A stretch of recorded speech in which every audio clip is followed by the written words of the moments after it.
guys, good evening. How are you all today? Me, I'm busy but can still manage.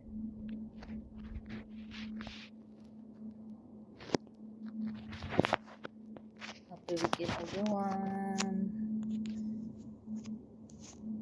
Today is Sunday. It's a family day. Hope all of you be able to spend time with your family. See, family is the most important thing, especially to those whose family make time to have time with your family, guys, while your family is still around and still alive.